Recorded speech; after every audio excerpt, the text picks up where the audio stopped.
Hi, my name's Guy, and I've had opportunity to play a lot of music and teach a lot of people how to play and how to play with feel. And feeling what you're doing is so very important. I just want to take 1 second to describe the difference between one level of playing and another. When I first started to play, I was hanging out with some people and we'd get together all the time and we'd jam and we'd spend the weekend together and play a lot of music and experiment with each other. And I noticed that I was always led to the rhythm guitar. And the rhythm guitar kind of showed me how it is that I should play and do my very best in that song that we were playing. And then I started to realize, hey, I'm just kind of following. I really am. And then I started to develop what I was playing and take it away from the group. And I'd practice it and I'd play it, and then I'd play it with feel. And I'd bring it back to the group, and man, there was a huge change. It was no longer just a bunch of guys getting together, but it was an energy. The drums were lifting, not surpassing, but adding an energy. No longer just following, but fully participating with an energy that helped lay the foundation for a group and help for greater energy in the music. And I thought that was wonderful. And I've stayed with that ever since, and I still stand by it. Feeling what we're doing is very important. So here's a resource for anyone that wants to either supplement what they're doing with taking lessons or just take some time to learn by yourself. So this is called Play the Drums with Feel. And at first, there's a little bit of review from the book that I put out, which is You and Your Timing, but it moves really quickly through that. And it goes a little bit deeper than that first book here. So one of the things that it describes is to be in the correct state of mind while you're learning. If you're not learning, just hit things and have fun. That's totally fine. But when you're learning, you really need to focus on getting something from it. So there's a little bit in here where we're doing a lot of things, and then we kind of come back and regroup and find that level-headedness that allows you to walk away with something extra that you didn't have before, so that you've learned something. And so we'll go on here and we'll learn how to understand time signature. We'll understand the value of a beat. The value of a beat is very important when it comes to learning your time signature. You'll understand what notes are. You'll understand the value of notes. You'll understand how to be accountable for the note value. You'll understand the subdivision of notes. You'll understand how to play the different subdivisions of notes and how to feel that in their different timing. You will understand how to play accented notes and make them sound great. And then what you'll do is you'll learn how to take those accented notes out here. You'll play a beat wherever you're at, and then we'll come out here and we'll start using the entire drum set, which is a lot of fun and it's really, kind of very cool as far as expanding your drum playing if you haven't done that before. And you will be encouraged to play and create your own eighth note beats. And towards the end, what we'll do is put them all together and we'll have fun doing it.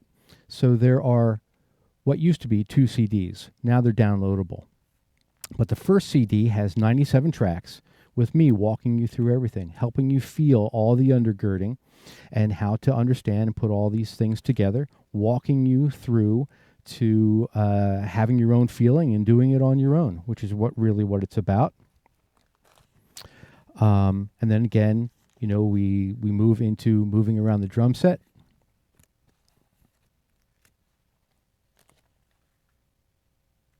Oh, and then towards the end, we get into doing 4, 8, and 12 measure phrases, which is going to lead you to success when it comes to playing songs. I think I've hit on most of the highlights here of what's in here. So what I'm going to do, for one, is invite you. If you'd like to take private lessons with me, you can reach me at guy@drumsandsoundingcymbals.com. If you'd like to listen to some music that I've played, if you'd like to get some letters of recommendations from people that I've already given lessons to, you can go to drumsandsoundingcymbals.com and take a look at some of that. Some of that will be rather enjoyable for you, I think. You can go to the same place to purchase any of the books and recordings that I have. And so what I'll do right now is I will put some some of the pages up on the screen, and I will put some Blair, excerpts of the audio from the recording from this book up on the screen, and allow you to listen to that and see some of the music and some of the pages of the books. And there is 2 CDs. So the first one is me walking you through every little nuance of things. And then the second CD, which is a bonus CD, is extended play. So that extended play is like we're just hanging out. We kind of get started and a little bit of a reminder of how things work. And then we move along. We play that a little bit faster, play a little bit faster, and get that experience and guidance at the same time. And towards the end, it's played pretty fast and it's a whole lot of fun. So that'll move you forward. Well, thanks for taking the time to check this out. And I pray that it's a blessing to you. Okay, we're picking things up here a little bit. What we're going to do now is 16th notes on the snare drum, accenting the 2 and the 4. 1 E and a 2 E and a 3 E and a 4 E. Ready, go.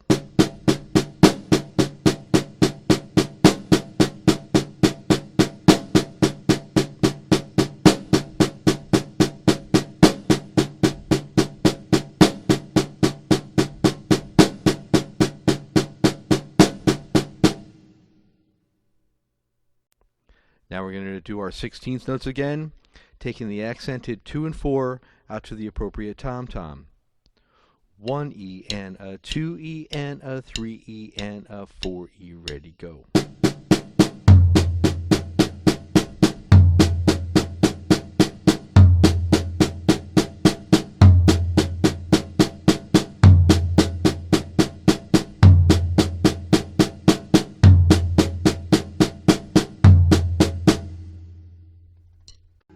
For those of you who are ready.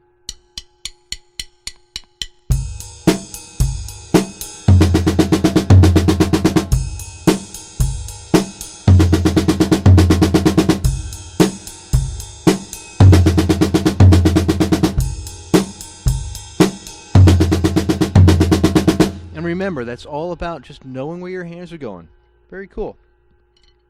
Okay, I think we're understanding how this works. So now what we're going to do is we're going to add to the pattern that we had last time. We're going to keep the accent on the 1. We're going to keep it on the and of 2. And we're going to add one on the 3. So the 1 is going to be with your dominant hand. The and of 2 will be with your weaker hand. And the 3 will be with your dominant hand. So it'll unfold like this. 1 and 2 and 3 and 4 and. You seeing how that works? We're going to go from the large, snare, snare, small, large, snare, snare, snare. 1 and 2 and 3 and 4 and. It's all about knowing where your hands are going. Here it is again, illustrated. Large, snare, snare, small, large, snare, snare, snare. Okay, let's practice that 4 times in a row. 1 and 2 and 3 and 4 and 1 and 2 and 3 and 4 and 1 and 2 and 3 and 4 and 1 and 2 and 3 and 4 and. Let's see what happens when we take a pattern like this. We start it off kind of comfortable and then we build it up.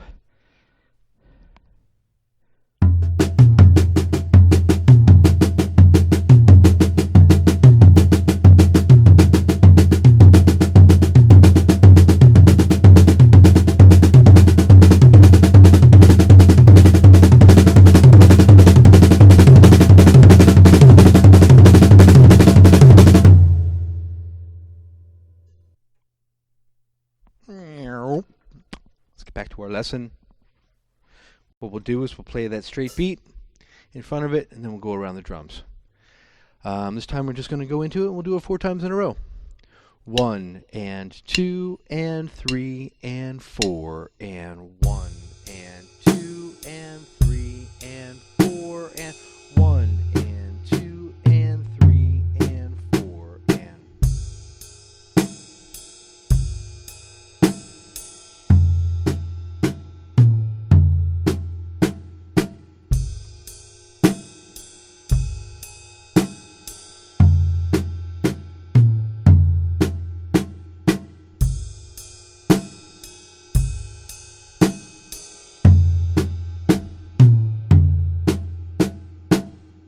right, here we are, track 76. We're going to be playing our straight beat in front of eighth notes. We're going to be taking the and of 2 out to the toms. We're going to be putting the 4 and the and of 4 on the toms, and everything else is going to stay on the snare drum. So here we go. 1 and 2 and 3 and ready, go.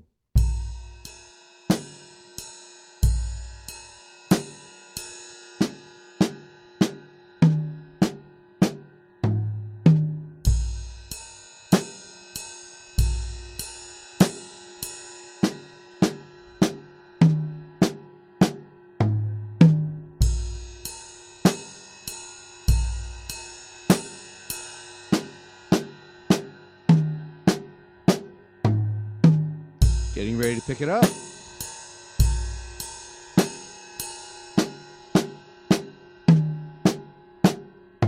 Here we go.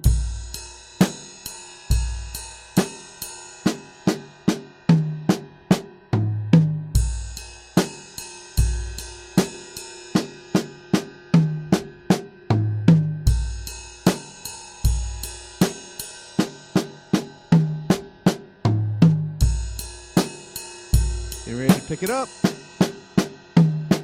Here we go.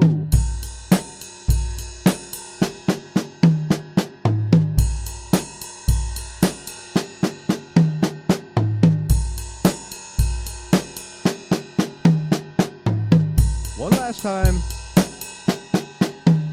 Here we go.